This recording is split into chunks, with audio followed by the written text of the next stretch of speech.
हर त्योहार एक संदेश लाता है। हर कथा में भक्ति का प्रकाश छिपा है। भक्ति नंदिता पर जानिए हर पर्व का गूढ़ रहस्य और अपनाइए भक्ति का सही मार्ग। राधे राधे सौभाग्यशाली श्रोतागणों, आज के वीडियो में हम एक ऐसी कथा का श्रवण करेंगे। इस व्रत को करने से संतान की रक्षा होती है और संतान प्राप्ति होती है और संतान की दीर्घायु की कामना की जाती है। यह पर्व राजस्थान और भारत के पश्चिमी भागों में विशेष रूप से मनाया जाता है। तो क्या आप नहीं जानना चाहेंगे?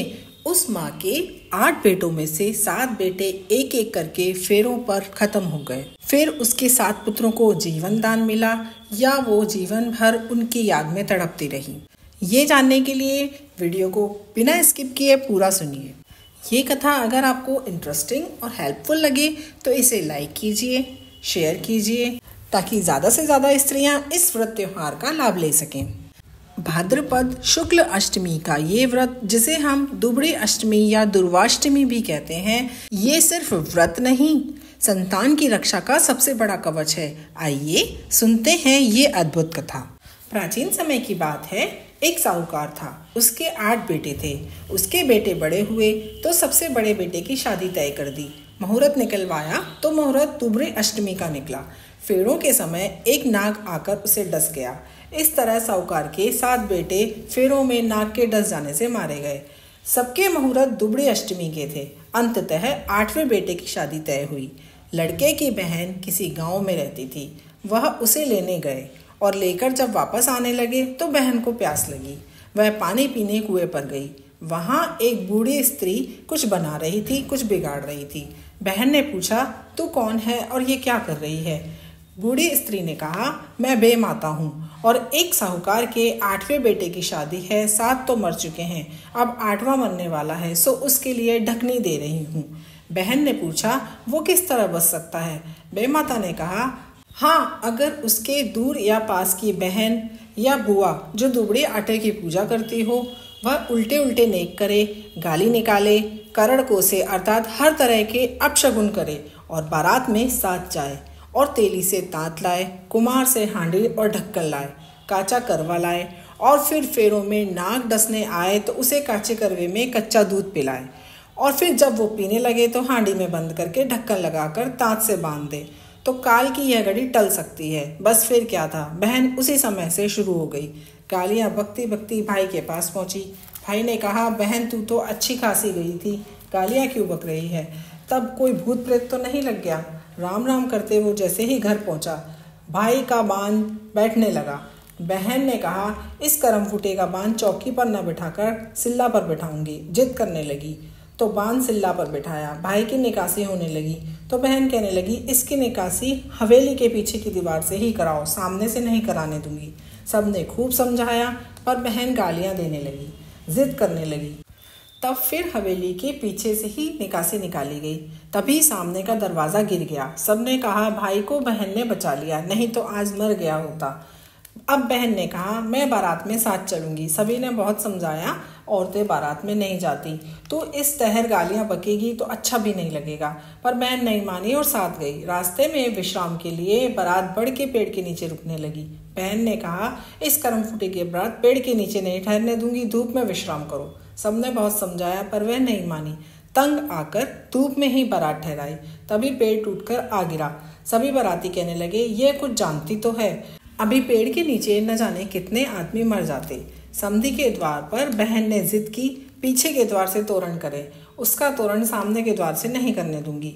आरती चौमुखे दीपक से नहीं करने दूंगी। जगमगाते खीरे की थाली भर कर लाओ और उसी से आरती करेंगे। बारातियों ने समधी से कहा, ये कहे वही करो। तोरण मारते वक्त जब सामने का दरवाजा गिर गया, आरती करते वक्त ऊपर से सांप आकर गिरा तो जगमगाते खीरे से जल गया। खीरे न होते तो सांप दूल्हे को काट लेता। फिर बहन की जिद से फेरों में उसे साथ बिठाया गया। 2 फेरे होते ही सांप आया। बहन ने सांप के आगे कच्चा दूध का करवा रख दिया। जब सांप दूध पीने लगा तो बहन ने उसे तांत से बांधकर हांडी में डालकर ढक्कन लगा दिया और घुटने के नीचे दबाकर कहा, अब निश्चिंत होकर फेरे करो। उसी समय नागिन वहां आई और कहने लगी, पापिन हत्यारिन, मेरे सांप को छोड़ दे। बहन ने कहा, तू तो एक घड़ी ही दुखी हो गई, मेरे तो 7 भाभी कब से दुखी बैठी हैं। सर्पनी ने कहा, जा उनको छोड़ा। इस प्रकार बहन ने 7 भाई जीवित करवा लिए, फिर सांप को छोड़ा। बहन अपने 8 भाई भाभीयों को लेकर बारात के साथ रवाना हुई। रास्ते में ही दुबड़ी आठे आ गई तो बहन ने कहा, सबको दुबड़ी आठों की पूजा करवाऊंगी, कहानी कहूंगी, पर तैयारी कैसे करूं। बहन ने गाड़ी रुकवाई, नीचे उतरी तो देखा पट्टा वहीं मंडा पड़ा है, बेर का पेड़ लगा है, भीगे मोट और पूजन की सब सामग्री रखी है। बहन ने 7 भाभीयों के साथ पूजा की, काटा पास और कथा कही। फिर भीगे मोट से सबने बायना निकाला। बहन ने भाभीयों से कहा, हमेशा भादो सुदी आठे को दुबड़ी की पूजा करना, काटा पासना, पूजा करना, कथा कहना। उधर साहूकार साहूकारनी छत पर चढ़कर बारात की राह देख रहे थे।